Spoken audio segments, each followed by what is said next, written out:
Hey y'all, welcome back to Wrenching with Rob, and thank you for sticking with me and watching another one. So here we are, I'm standing in a spot, and if you remember from any previous episodes, there was something here precluding me from standing where I'm at now, and if anybody can guess and wants to really care, it was my engine for the 87. So that can only mean two things: either I've moved it out of the way and I'm standing here yakking, or I actually plan on attempting to put it back into the 87, and we would be making forward progress. So if we look a little bit left, imagine that. I am attempting to put it back in, and hopefully, knock on wood, we don't drop it for some stupid reason. So that's where we're at with this, but first a couple of updates on some of the other stuff we're working on, or at least one of the things I'm working on. We're going to walk around here. Not much going on here, still waiting on some parts. My bench is filling up, it seems like every day now, so it's nastier and nastier. I guess I need to clean it sometime. We have made some progress on the gas tank because I got tired of smelling nasty gas. And if anybody knows what nasty gas smells like, or at least old gas, it was really bad. I don't envy you at all. So anyway, if you remember me talking about this, I took this fuel pickup sending unit access plate off, and there's supposed to be some stuff attached to the bottom of it, and it was literally gone. All a big pile of nasty rust and angriness in the bottom of the tank. But luckily this tank is plastic and you can clean it out. If it was a metal tank, I'm pretty sure that we would be replacing it, because bad gas and moisture do not get along with metal tanks. They seem to eat holes right through them. So anyway, we got a brand new sending unit for the fuel level in there, and the pickup with a new sock is all in the bottom. I'm painting the pan for this thing, and then soon we'll put it back in. So on to the 46. The last time we worked on that, we were talking about the brakes and the fact that the drums, not the rotors, I always want to say rotors for some reason, drums are still being resurfaced and some race is pressed into them. I don't have a press, so I'm sure I could beat the snot out of them. They probably come out, but it's probably not the most desirable way. I did hook up the brakes on the driver's side. We've got the flex lines in there and the S-tubes, and they were a real pain in the butt to get in there. They just don't seem to line up very good. So you haters out there that actually know how to do this correctly, please don't hate. It's my first time. So we've got the brake lines at least for the driver's side in. I'm still working on the fasteners for the center line. The S-tube on the passenger side over here is still fighting me. So it's kind of temped in there, but obviously this part is supposed to come through that there and have a clip on it. It's not all the way finished. I did, however, put all new tie rod ends in here in the center, here, and on the driver's side, and I found out that this portion of my tie rod was bent all to snot, like they had hit something years and years ago. Maybe I did it when I was a kid, I don't know. But anyway, luckily I had another one of these, and I was able to actually kind of mix and make one into two, or two into one is what I'm trying to say. So I didn't think I'd need it. Luckily, if you ever have spare parts for them, don't throw them away until you are absolutely sure, because I almost did that. But anyway, I've got a new pinion seal over here in the back where my yoke goes through, or yoke seal, whatever you want to call that. That was quite a challenge, because I do not have, that was about the time that my air compressor said, I'm not going to do what I want you to do, and some little switch had died inside it. I thought it was done, but luckily for me, I took it apart because I just couldn't bear buying another one. I'm like that, I'm cheap, and sure enough, there was a broken piece of plastic in there, and I was able to actually repair it, and now it's fired up. So I have 3 tanks over there now, so I borrowed another one. So that's the update on the 46. Now we're going to attempt to put that motor into, or at least 3-point it into the 87. All right, so we're back over here. I'm going to attempt to line this up and hopefully put the motor mounts, or motor mount bolts through it. The motor mounts are loose because I've learned in the past that if you tighten everything down too tight, then nothing cooperates. Nothing's probably going to cooperate anyway, but wish me luck. I'm going to need it. So I don't think I can clear the front cross member, so my camera person over here hopefully will tell me when the oil pan clears the front cross member. And so far so good, fingers crossed. Whoops, I think somebody hit something with the lawnmower behind me. Sounded pretty bad anyway. So hopefully we get it in and don't hit anything. Ah, lucky me, cleared it. So I will give it a little, yeah. Oh yeah, by the way, my blue shirt, Kaiser Willys, not or supported by them, but get a lot of parts for my 46. And they gave me a shirt, so I'm wearing it. All right, here we go. Why does nothing ever go straight? Why must it fight? Oh, no death. Please, no death.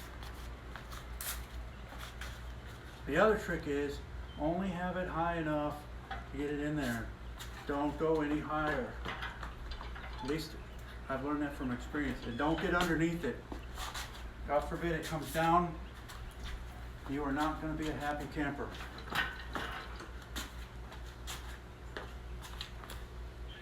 So almost. Of course, I didn't pull the cardboard back far enough. Or did it go on there? I guess it did. We're getting really close. A little minor adjustment. This is a lot easier with the body off, let me tell you. So we're getting really close.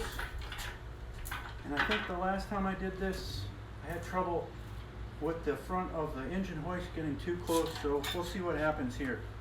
Now, I don't know what it is, but it is universally accepted that all engine hoists are like shower faucets. If you move it even the slightest fraction millimeter, it goes a long ways, like the shower faucets. If you turn it a millimeter, it is going full hot or full cold.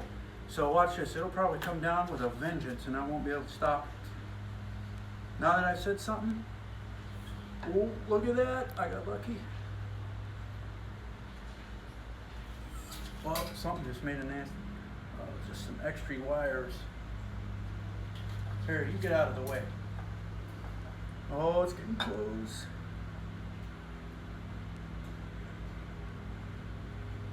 Oh, please work.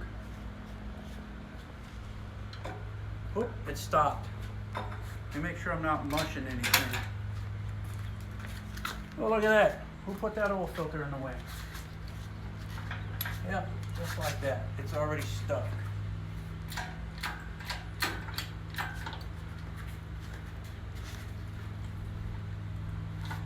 There. Now, the fun part is, how do I let this thing down and push it at the same time? I think I could pull it like this.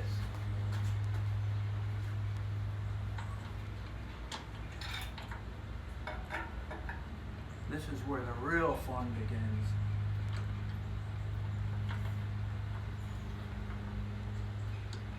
So far, no death. Could be worse. Could be putting it down on a like a Ford Super Duty or something like that, where you have to take the whole entire cab off. Stay, stay. Maybe not. We don't need that. I guess I do.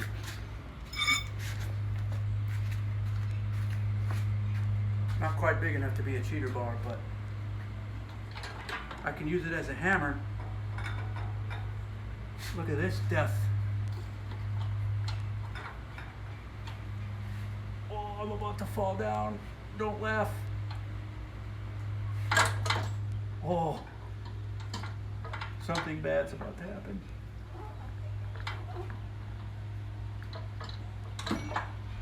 Well, let's see if we can put the bolt in. Maybe.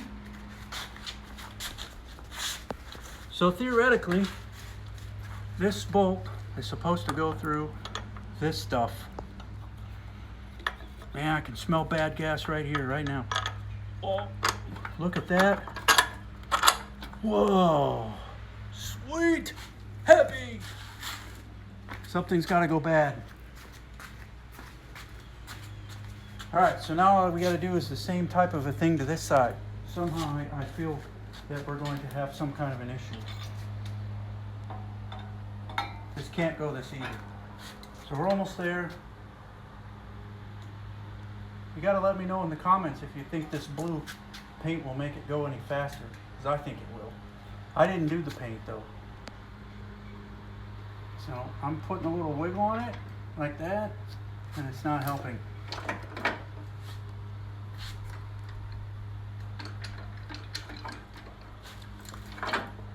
Oh, I'm gonna have to move my fingers. But I think finger placement is directly related, or how much it's gonna hurt, or something like that. I'm sure somebody can go, yep. So we're there, we're almost there.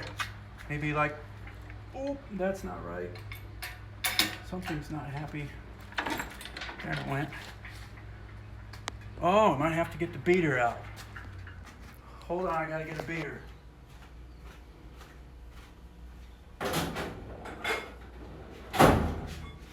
Beater. Hopefully this goes, because this doesn't seem like it wants to.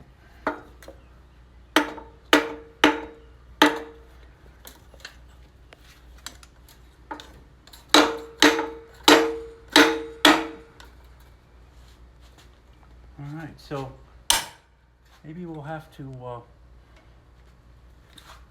I might have to lift it back up and see. So this may come down to us doing a lot of fast forwarding here. So if this gets a little boring, I apologize.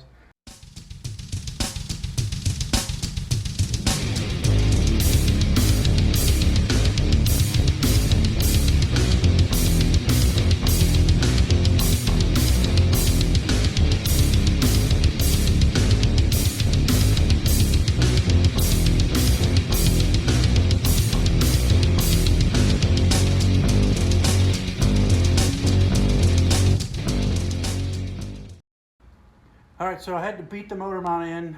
Probably see that on the old fast forward there.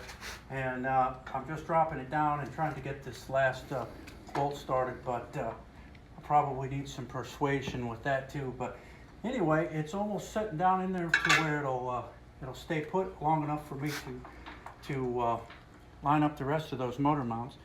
Let me get my ratchet.